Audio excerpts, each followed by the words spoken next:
Okay, good evening, good afternoon, everyone. Thank you all for joining us here this evening.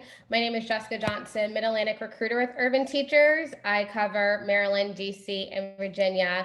And thank you all so much for the introduction. Shout out to members of cohort 2022. You're all representing tonight.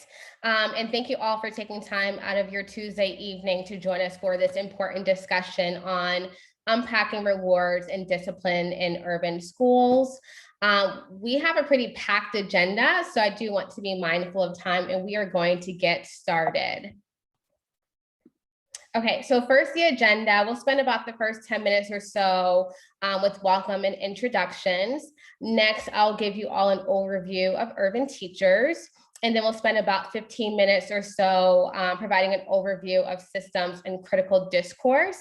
And then next, we'll spend about 20 minutes or so having a Q&A discussion with our participants. And then we'll wrap up with closing and questions. And just for some housekeeping, if you have not done so already, please just mute yourself, and you will have an opportunity to ask our teachers questions at the end. However, in case any other questions may pop up, feel free to enter into the chat box, and we'll get to those questions at the very end.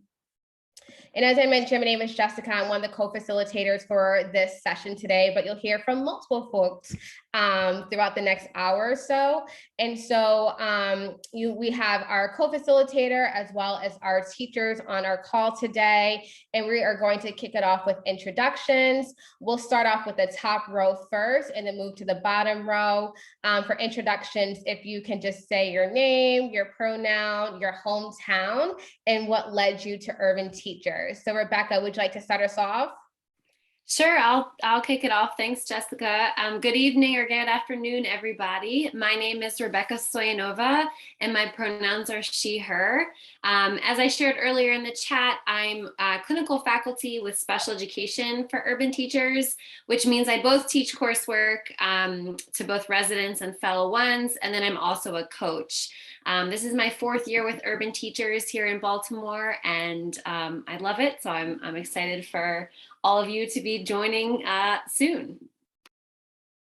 Awesome, thank you. And I saw ZMR join us. Are you there? Hi, good evening, everyone. My name is CMR Williams. My pronouns are she, her, hers. I'm a part of cohort 2018, and this is my 3rd year as a fellow with Urban Teachers. Awesome. And what led you to Urban Teachers? Well, I wanted a program that would help me be a highly effective teacher my values aligned with Urban Teachers in terms of their anti-racism values. And, you know, when I applied and I was accepted, it was just like, great. So. Awesome, thank you. Sabrina? Hi, I'm Sabrina. My pronouns are she, her, hers. So I'm part of the elementary education cohort 2018 over here in Dallas. What led me to Urban Teachers is super randomly, I had wanted to do music education. And then I had studied abroad and was like, oh, I like teaching stuff besides music. And so then I just started looking for programs. And when I found Urban Teachers, I was like, this is definitely the one for me. And it was the best fit and like exactly what I needed to like be effective as I moved into the classroom. Awesome, thank you. DeJour?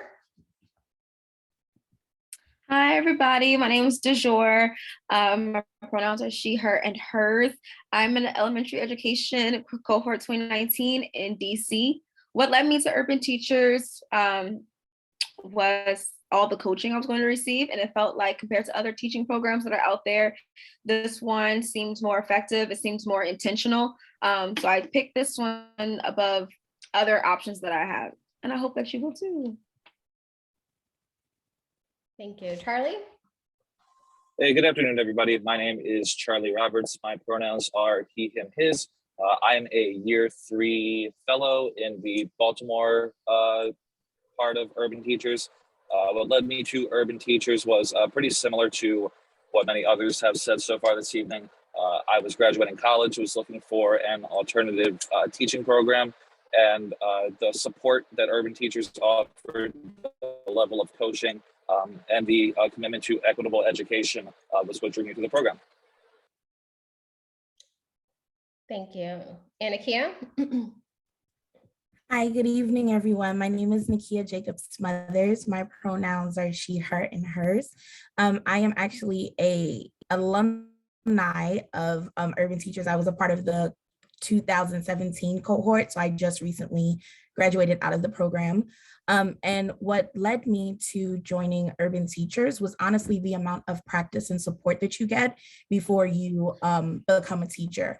I found that when I was doing my research for other teacher programs, it was a lot of doing something over the summer, and then you were just pretty much thrown into being a full-time teacher in the fall. But with Urban Teachers, you get so many opportunities to practice before you're a teacher of record that by the time you go in, you feel pretty comfortable and pretty prepared for being a teacher. Thank you all so much for your introductions and sharing what led you to Urban Teachers. And I love the fact that we have all of our sites represented. So thank you all. And so I do recognize that we have folks on the call who are either committed to our program and joining cohort 2022. We have some folks who may be gearing up for their interviews, and we have some folks who just may enjoy the topic and have yet to apply. So I really wanted to ground the conversation to share a little bit more about Urban Teachers. We are a 4-year teacher preparation program, and we operate in Baltimore, DC, Dallas, Fort Worth, and we are opening up our 4th location in Philly next June. We are currently recruiting for cohort 2022 who will join our program next June. And we're looking for folks who will teach either elementary, secondary literacy, or secondary math. I wanted to provide an overview of each of the 4 years. So in the first year of the program, you are actually a resident, which means that you are co-teaching alongside of a host teacher in their classroom. So you really have the full year to really build your teacher toolkit. You are being reflective of your practice. You're trying new things. You're making mistakes in this safe space. You're leading small group and whole group instruction. You're supporting your host teacher with routines and processes. And so as the school year progresses, you'll have more responsibilities in the classroom. In addition, you'll start graduate school. So starting in the fall, actually starting next summer, you'll be graduate students at American University, where you are obtaining your Master of Arts in Teaching. And so graduate school is front loaded, so you will complete a majority of your graduate school classes in that first year, and a vast majority of your homework assignments you will be completing at your school site. In addition, you'll start receiving coaching. And then in addition, in your residency year, you will be earning a resident stipend. In year 2, I like to say it's your time to shine. So everything that you learned in the previous year, you're now able to apply it to your own classroom, and you're hired as a classroom teacher. In addition, you are wrapping up your graduate school classes. And so you'll end up taking like 1 to 2 graduate school classes each semester in year 2, because at that point, we really want to ensure that you are a successful teacher for your students. And so grad school definitely does taper off. And in that May, you'll earn your MAT. And you can enroll in AmeriCorps right before the 2nd year, which means that if you enroll in AmeriCorps, complete your service year of teaching, you'll receive an education award of just over $6,000. And that education award can be applied to any federal undergrad or grad student loans. In addition, year 2, you're still receiving coaching. Year 3 in our program, you're still serving as a classroom teacher. In addition, you are eligible to enroll in AmeriCorps, similar to the 2nd year of the program. So you can enroll in AmeriCorps, complete your service year of teaching, and receive that education award to apply to any federal undergrad or grad student loans. In addition, at the end of year 3, you'll receive your 2 teaching certification. So you receive 1 cert in your content area, whether that's elementary, secondary literacy, or secondary math, and then you receive your 2nd cert in special education.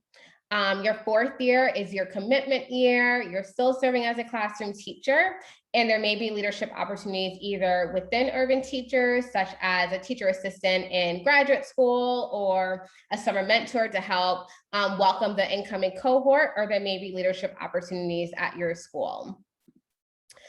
Some of the benefits, again, as I mentioned, in the first year, since you are co-teaching in a host teacher classroom, you are earning a living stipend. The stipend does vary across all 4 of our sites, but the minimum living stipend is $21,500. For our folks joining our program in Dallas, you do earn your ESL certification in year 1.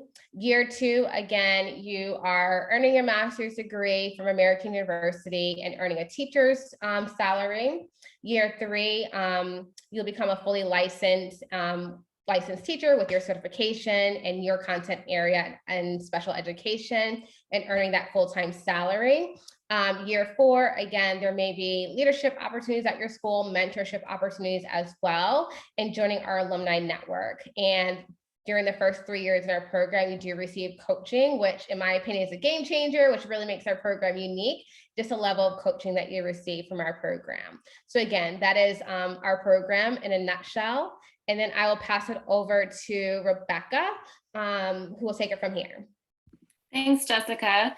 And yeah, I just will definitely echo, I myself did a different alternate teacher prep program in Louisiana, and I did not receive nearly as much coaching as the Urban Teachers program. And I definitely echo Jessica's sentiment that it is a game changer.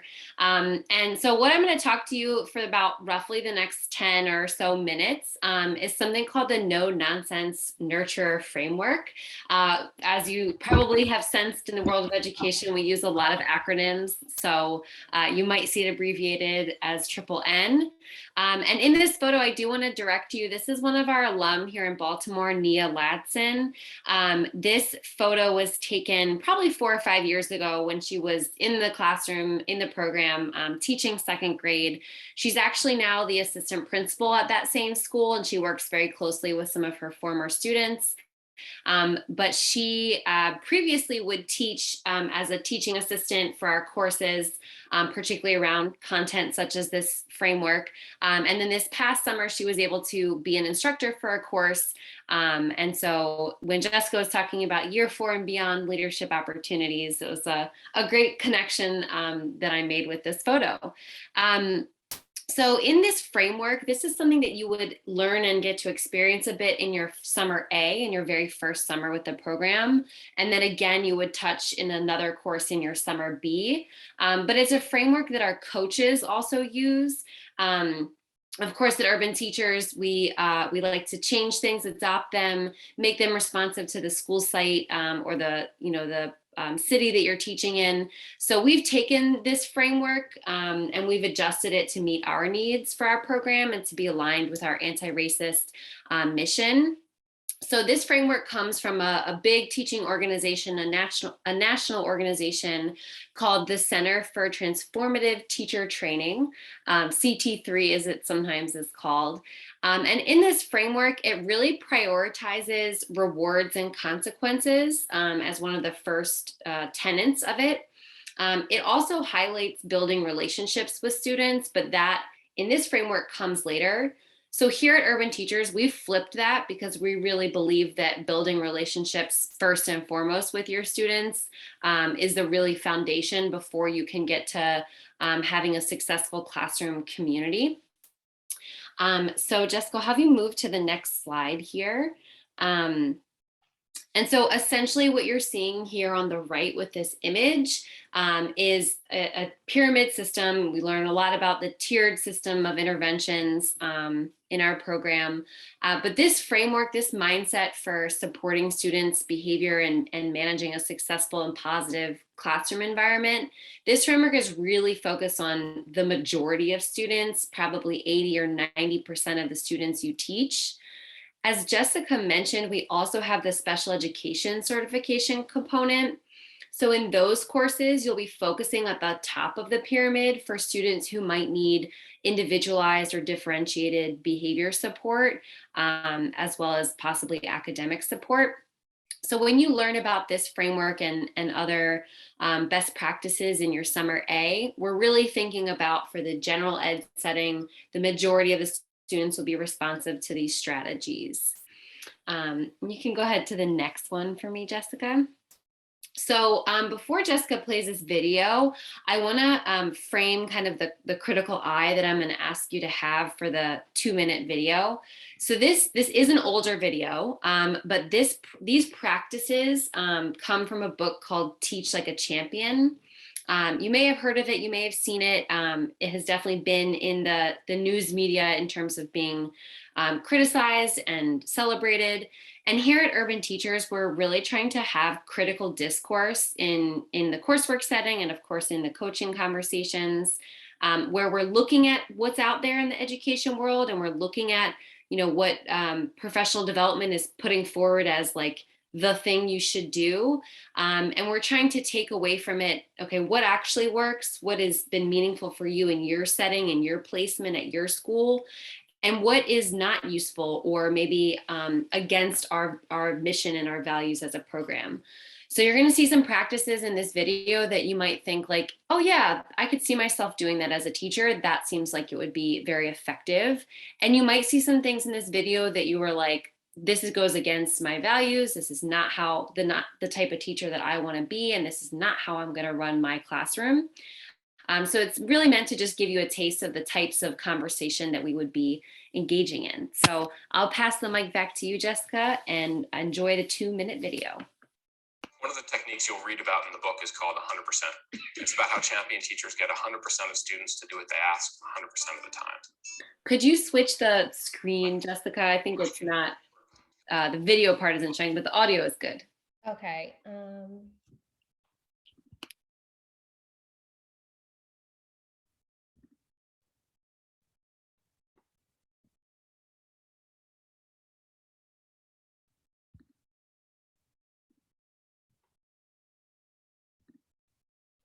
If not, I can also share screen because I have it loaded. You have it up? Okay, I'll let you do that.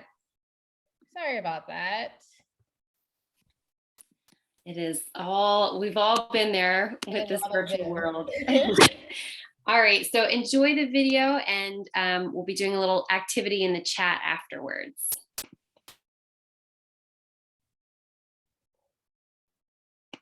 You'll read about in the book is called 100%. It's about how champion teachers get 100% of students to do what they ask 100% of the time. It sounds like a recipe for conflict, but when you watch champions at work, you see that it's all about finesse. First, like Colleen Driggs, champions use the least invasive form of intervention. The idea is to avoid breaking the thread of instruction.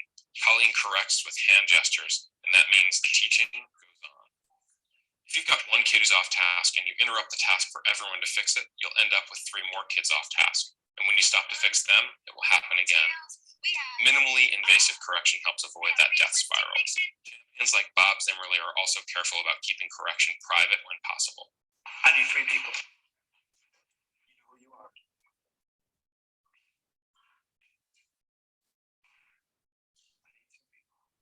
Even in more explicit correction, Jamie Volante focuses on describing the solution, not the problem. She makes her correction an exercise in purpose. The problem is the student's not getting the answer right, not power. But like all 100% teachers, she's consistent about correcting every time she can.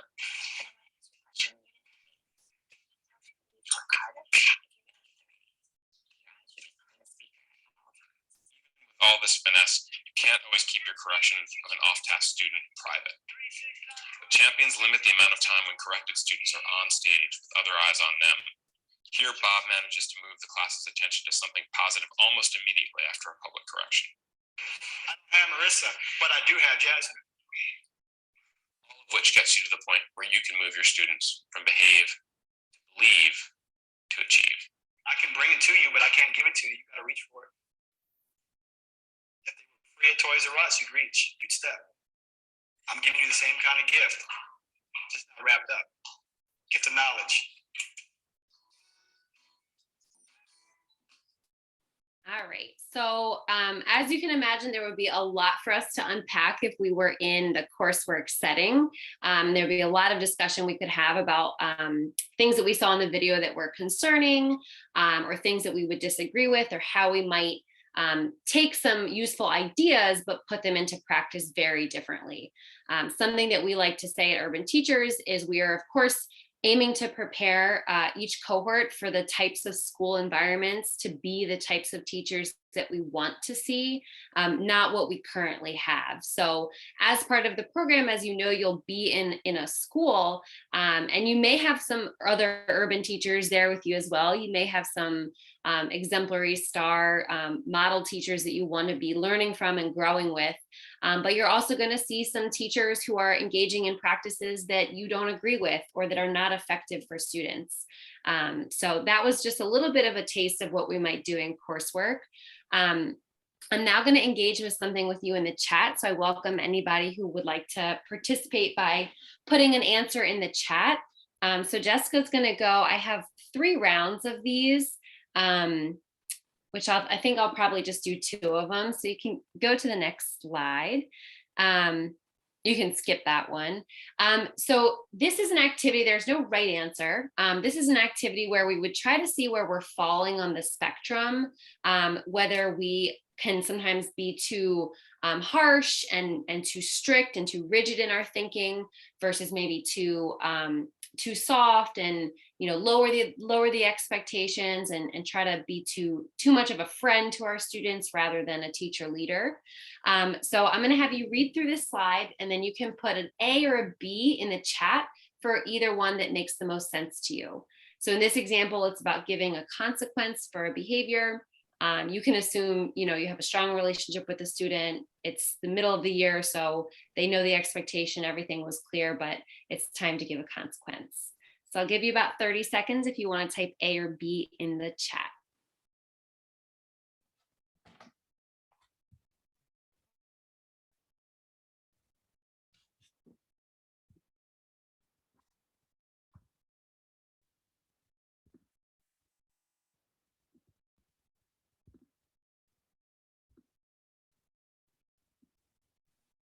So it looks like we had quite a few, both people were Bs. I myself tend to be in the A. So we'll do one more. We can do this one about homework, which, of course, the nature of homework has certainly changed since the pandemic, but you can interpret this any way you'd like. So when it comes to homework, A or B?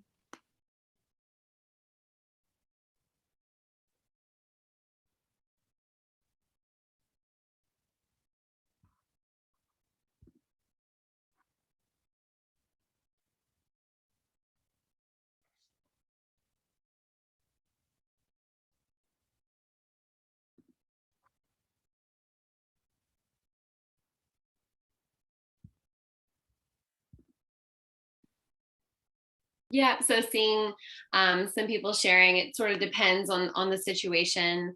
And so Jessica, I'll have you go 2 more slides so we can get to, yeah, perfect. So as you can see on this continuum, people tend to fall on either side of that sweet spot in the middle. I myself tend to be mainly an unintended enabler. And so my awareness of that when I was in the classroom helped me to remember what I needed to do when I was dealing with a situation where I had to make a decision like that. But certainly there were instances where I would default to the negative controller mindset as well. So again, in our program, we do a lot of conversation and we also do a lot of self-reflection. So you'd have opportunities with your coach and in coursework settings to think through some actual scenarios that you may be experienced that morning in school and see how you might process them and see what next steps you would take. You can go ahead to the next slide for me, Jessica, before I wrap up.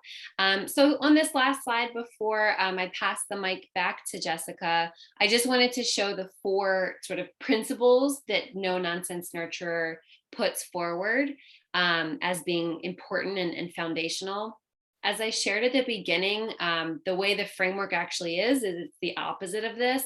But we at Urban Teachers have decided, that it's more aligned with our values and our mission to start with the relationship building with students, particularly, if we do, you may be from the community of the students that you serve, but if they don't know you, they don't know that. And so really starting off with that relationship building piece before you get to the more technical best practices of the classroom. So that's all from me. I'll pass the mic back to you, Jessica, and thank you everyone for your time. Thank you so much, Rebecca. And as you mentioned, you'll have a much deeper dive once you start the program and you're in coursework and you're meeting with your coach. But thank you so much for that.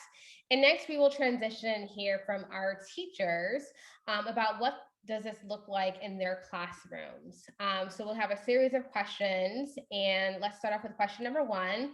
And this is directed towards Sabrina, DeJour, and Charlie. Can you describe how you put no nonsense nurturer into practice in your classroom?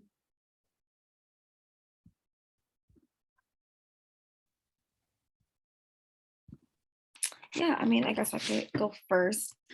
As far as like no nonsense nurturer, I kind of felt like in the middle of like in the enabler and no nonsense nurturer sometimes, depending on the situation. The best example I can think of, I teach pre-K at a public charter school. And like for pre-K, this is like their first time ever in school. So like then this year is harder than years past because maybe they went to pre-K 3. I teach pre-K 4. Maybe they did a pre-K 3 and they kind of like have a little sense of school, like what school is. But my students came in this year knowing absolutely nothing about school, what's going on. So for them, the no nonsense nurture really came into effect of getting them into routines and habits, getting them used and acclimated to the classrooms, getting them acclimated to other students, getting them acclimated to us as the teachers, me, my co-teacher. Sometimes I say like when kids, they always come in like, I'm so tired, I don't want to stand up and dance.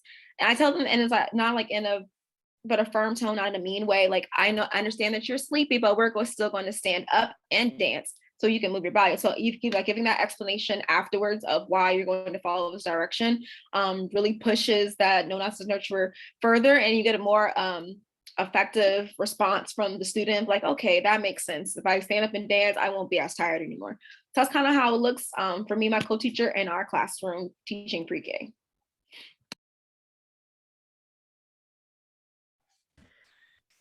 Hi, it's Sabrina. So I teach 3rd grade in South Dallas, technically DeSoto.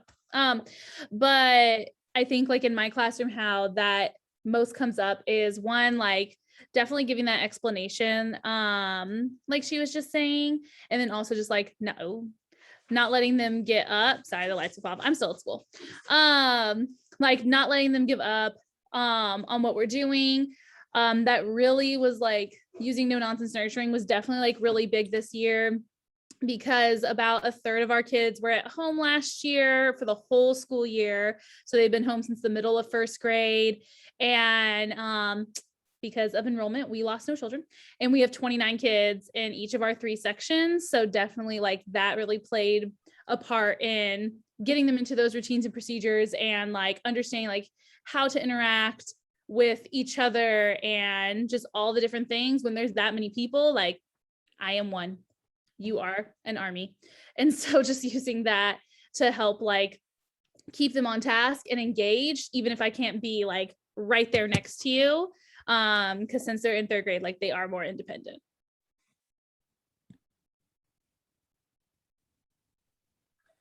Hey there. So for me, the no nonsense nurture framework pretty much comes down to like they were saying, the relationship building that comes with my students. I have a pretty strict consequence hierarchy in my classroom that is literally like, it's one of the only things I go over for the first week of school. So like the first week of school is entirely relationship building, culture building in the classroom, going over that hierarchy, having those routines like in place. Because if you create an environment where kids have consistency, like to me, that is a way of showing that you care about them. You are taking the time, you are taking the effort to create a positive learning environment for them. And so then it becomes a lot easier in a way to hold children accountable for their actions, whether that's me holding them accountable or I have a classroom where like my students will like check each other for behaviors and whatnot, because the consequence hierarchy has been established since day one. And if it wasn't for the positive relationship building, if it wasn't for the culture that's created in the classroom, then I don't think I would be able to implement the no nonsense nurture framework as effectively as I'm able to in my classroom. Yeah, thank you all so much for sharing what this looks like in your classroom. And Charlie, thank you for sharing about the importance of building relationships and really setting the tone like the first week of class. Okay, so moving on to the next question. This question is directed to all of our panelists. What are examples of social emotional learning practices that you have implemented in your classroom? So one of the social emotional learning practices I use is an emotional check-in. I currently teach middle school, so I have about 6 different classes that I teach across 2 days. And so it's very important to me that as soon as the students walk in, that I am giving them an opportunity to share about how they're feeling for the day. This is very important in the morning because during this emotional check-in, I can get an idea as to how my students are going to be able to engage in a lesson for the day. Because sometimes students come in and, of course, you're ready to teach and you're ready for them to get started, but maybe they didn't eat, maybe they didn't have enough sleep, maybe they got into an argument, maybe something happened from the time they stepped outside of their house door to the school door. So it's really important to do an emotional check-in with the students just to, just gauge an idea of how they're feeling. And in that way, I think that also connects with the relationship building, because if you're consistent with that, then it's really showing the students that you care, and not just only about their academics, because of course we know we're in school and we want to talk about the academics, but this is also, engaging with them and understanding that they're also human beings as well, that have different moods, that have different experiences, just the same way how experiences can affect us and affect how effective we are. The same thing is for them. So definitely having an emotional check-in is important. In addition to that, I do offer breaks in between classes. Sometimes I try to make sure that they're scheduled. Like if I know that I'm doing an I do portion or a model, I may give us a quick break if that part was a little bit longer than expected. And sometimes it's just a matter of just gauging the room. And if you see that there's a couple of students that are a bit antsy, you may want to take that time to give them a break.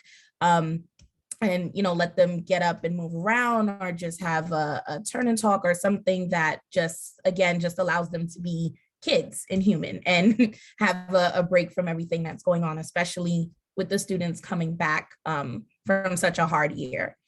And one more thing that I do is a closure as well. So with my last class, we take the opportunity to talk about how their day has been. If I haven't had them for the entire day and I've only had them for the 90 minutes, we try to do a grow and glow, like those last 10 minutes of class, to just talk about, well, what were the things that went well in our class or just in general for the day?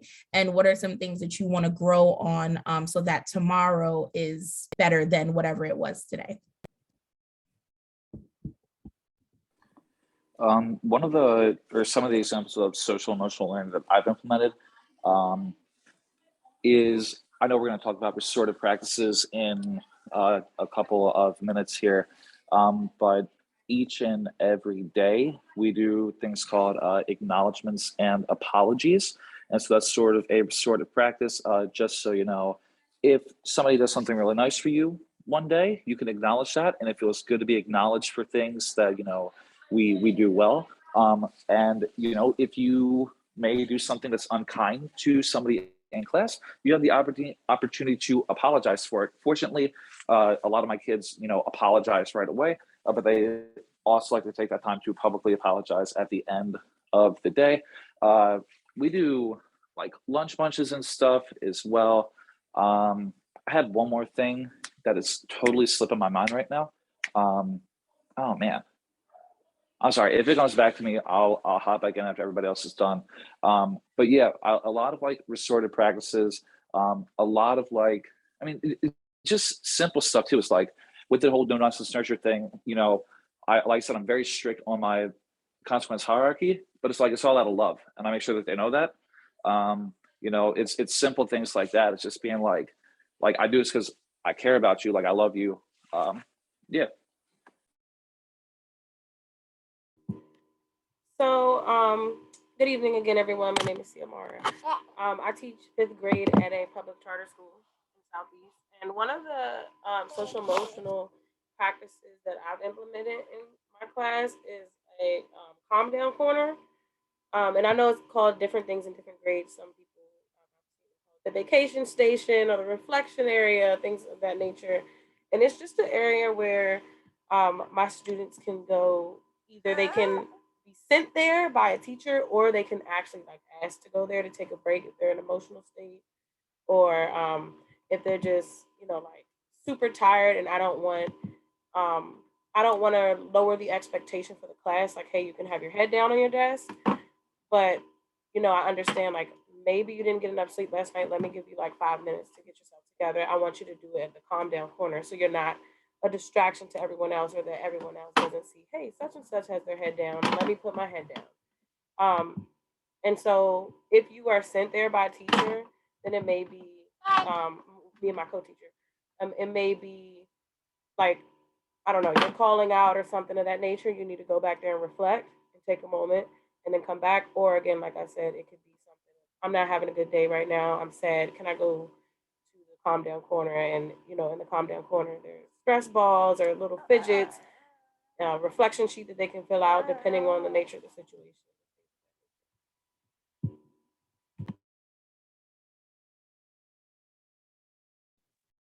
Yeah, and some SEL things that I like to use. Same with the calm down corner. Love it. They know like how to ask for it and different things like that. And so having that is a really great option. Like one of the things they can use their calm down corner, I have like these little inside out books. And so they have like all the different little emotions from inside out.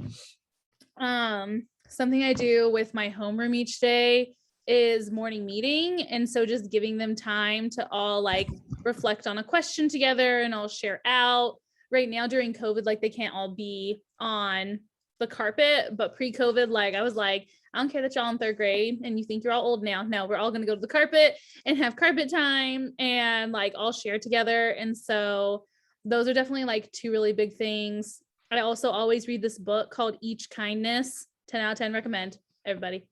But I read it to each of my classes every year. And it's just like, about spreading kindness and how like doing something mean could be like the last time you have the opportunity to be with someone, because that's basically what happens. Like the character doesn't have the chance to redeem themselves and like apologize for what they did to the person, because they like leave and they go to a new school. And so always like taking that time too as well. And we like still reference back to it even now, like it's October and like we read that at the beginning of August. Ooh, it's been a minute. And so those are definitely big things. And then my district actually has this new program called Rhythm. And so it's another thing that like goes along with the social emotional learning, and just like, how are you feeling today? And like it allows them to do like a super quick check-in that I can do with all of my blocks, which is really nice. And Dejor, do you have anything to add?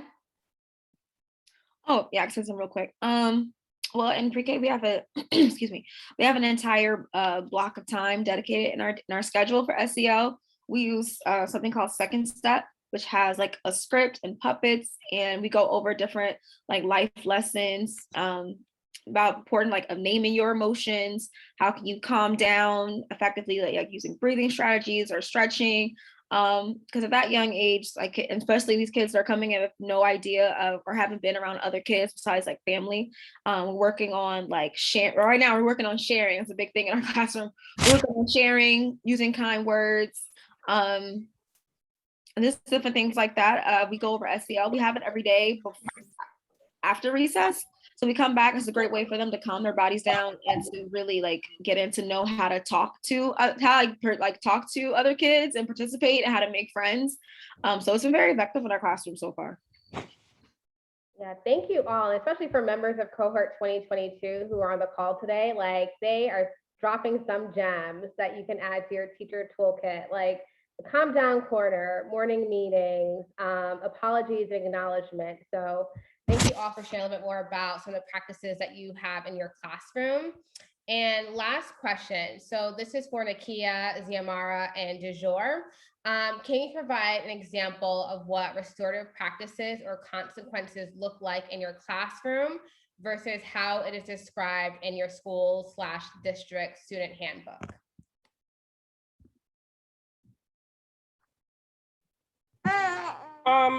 Well, in my classroom, my consequences are, for the most part, logical. I try to keep them as logical as possible, and that's kind of how my school, how it's described in my school handbook as well. So, for example, what that may look like is, you make a mess, you clean the mess up. Or I like to use a lot like instruction time is my time. So if you're wasting my time, then I'm going to waste your time. So, that may look like you may owe me a little bit of recess, or when we're doing a fun activity, you may owe me some time during that because you wasted my time. So now, to me, that's logical. And that's, what, like I said, my school. Another example may be, if you lost a privilege, like if you couldn't, participate properly in group, then maybe next time you can't go to group until you show that you can earn, that you can behave properly with your classmates and interact appropriately. So things like Ziamara, that. I missed like the last part of what you mentioned. You were going in and out. Oh, I'm sorry. I was saying that another example of what like a logical consequence would look like in my classroom is if we're working in groups and you're not using kind words with your classmates, or you're not showing that you can participate appropriately, then maybe next time you work by yourself until you can show and demonstrate that you know how to properly interact with your classmates. We utilize something called sit and watch. Basically, it's just like a chair close to the carpet or somewhere like in eye view of like the carpet space or the teacher. And me and my co-teacher, we decided to give kids 3, like 2.5 strikes. Like I guess warnings probably more appropriate. So like you give them the first warning, if you're calling out on the carpet, forgetting to raise strong quiet hand, we'll give you the reminder. If it happens again, by another reminder, then the third time, we explain like, okay, like you have called out on the carpet 3 times. That's not following our classroom expectations. You're not going to sit and watch for 2 minutes to sit and watch your friends all participate how they should on the carpet. So then like they'll sit there for 2 minutes. We have a timer next to it. And one of us, me and my co-teacher, will come over and talk to them. They usually go over upset because I know sit and watch is like the bad chair. They'll be upset, but we go over like after they have calmed down and address the situation, tell them like why they're sitting there, why you have to come, and then what are you gonna do differently when you go back to the carpet? And not even just for the carpet, we use it for other things too. If we see that students aren't using kind words or sharing appropriately or snatching or something in like centers or other parts of the day, it's the same thing. Like we'll address it 1 time, 2 times, 3rd time, you either come out the center, you don't know, or get to play with that toy for the rest of the centers, something like that. Kind of like this, Zamora was saying, like logical consequences, like you can't be safe with this toy, so I'm going to take it now. And so you can show me that you're going to be safe with it. So those kind of practices thing. And we also do like a behavioral chart, like for like we get out stars. And they get 15 stars. They reach their goal by 15 by the end of the week, then they are able to go to the prize box. But as a whole group, that's an individual, but as a whole group, we also have another incentive whole group. We have a puff jar, where like if the whole group is participating at 100%, then they get puffs. If they cleaned up right away after centers, then you get puffs. If we saw everyone was using walking feet or quiet, they all get puffs. And those puffs lead to small things like we'll have like a dance party at the end of the day or like a bubble party. So then the kids also have like started to like regulate other kids. They're like, shh, like we're trying to get our bubble party to get our puffs. Like you're messing it up for us. So it's come down to a point now that we don't have to say too much to other students, because now our students have been like, wanting to get these incentives and understand like consequences and rewards. So at my school, we have a school-wide consequence hierarchy that has about 6 different parts to it. The very last step is like a referral. So there are at least 5 other things that the teacher is doing before we get to that place where we have to actually write it up. So usually it would just start off as just being a general reminder of the expectations, not calling out any particular student. And if the behavior continues, then we may like walk close to the student, and that could either be like a tap on the desk or just maybe a whisper to them like, hey, like this is what you're supposed to be doing right now. If the behavior continues, then at that point, we're taking them outside to have a private conversation. That's probably the most used strategy that I think I use and a lot of teachers use. And I find that usually once you get to that point, it's not going past that, because maybe the student is experiencing a problem, whether that is they don't understand the material and they're embarrassed to say something, or the work is too easy for them, or again, they need to eat, they need to go to the bathroom, and having that private conversation just lets them know like, hey, like I just want to hear you. It's not embarrassing to the student, and they can just tell you whatever they need, and then you just provide them with the solution on the spot. So I find that it doesn't have to go that far past there, but let's just say you go back in, you have the private conversation, and it happens again. Then we would direct them to the cool down corner. So for us, that's just a corner in the room with some fidget toys, an opportunity for them to just reflect, like, how are you feeling right now? What's going on? How can you change this behavior? Is there anything that the teacher can provide for you to get you back on task? Sometimes, and it varies also, because sometimes it's just a matter of the student moving away from the area and just putting their head down for 5 minutes and then coming back and having a conversation with the teacher after that. At that point, if it continues, then that's either going to be a meeting with like a department chair or a team leader, just to kind of work out some things that we can do in the classroom, or some sort of agreement that we can all do to make sure that, when we come back into the classroom, we're on task and we know exactly what we're doing. And at that point, if it's still a problem, then we contact a parent. And then from there, we move into the referral stage. So it really does, this consequent hierarchy really just gives, for one, it helps with relationship building with the student.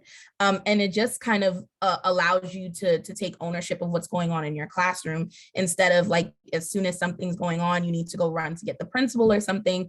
It's showing that, these are my expectations in the classroom, and, I want you to follow it. I want to help you succeed and get you where you need to be. But these are my expectations, and this is just what it is. So I find, once again, once you have that private conversation, it usually doesn't get further, but it's still giving the student a lot of opportunities to self-correct themselves before we move into this space of referrals or write-ups, suspensions, anything like that.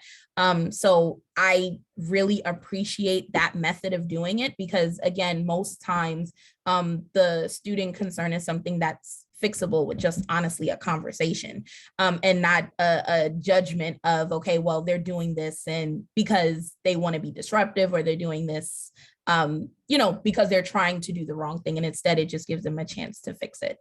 Yeah, I think that's it.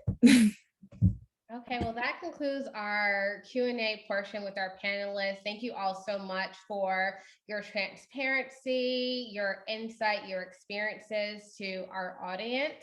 I want to be mindful of time, so I am opening up the floor for any questions to our audience. Feel free to unmute yourself and ask a question, or you can enter a question in the chat box. We may have time for 1 or 2 questions. So it could be about the topic at hand, or since we do have quite a few participants on the call, you can always ask questions pertaining to their urban teachers experience. So if we have one brave soul to ask a question.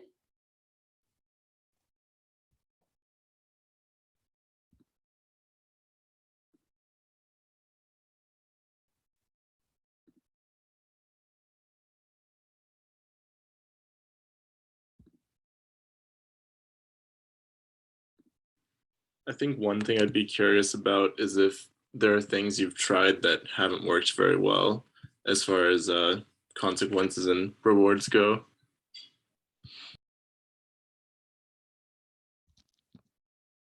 I'm sorry, maybe it was just me. The audio cut out. Can you say it again?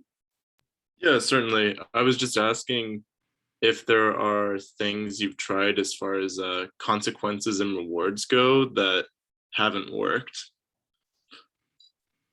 I think like one big thing that I've seen that doesn't work isn't necessarily even like a particular consequence.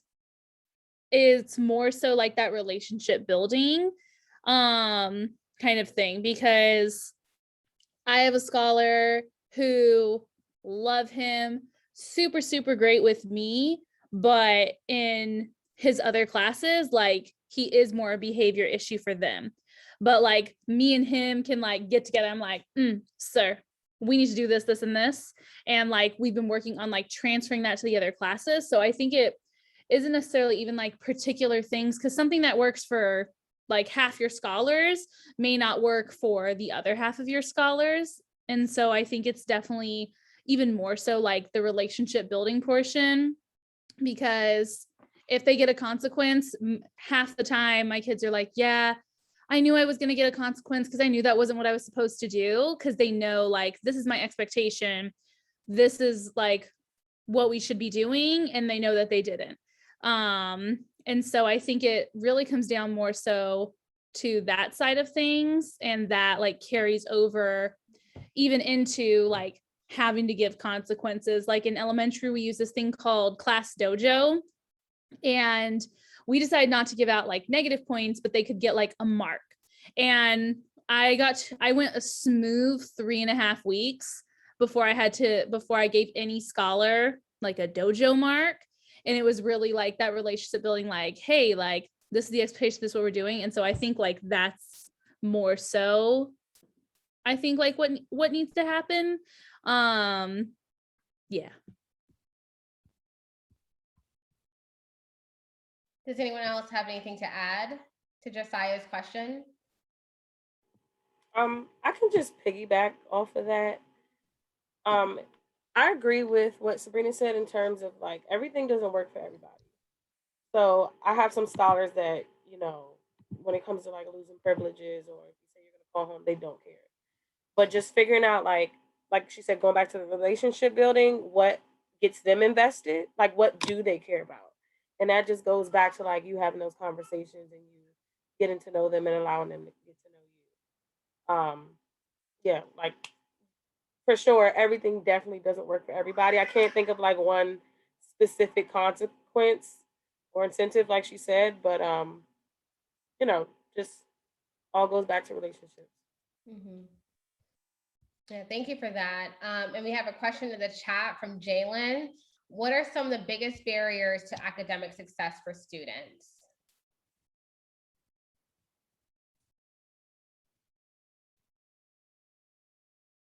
I think like something I can think of is like the teacher investment.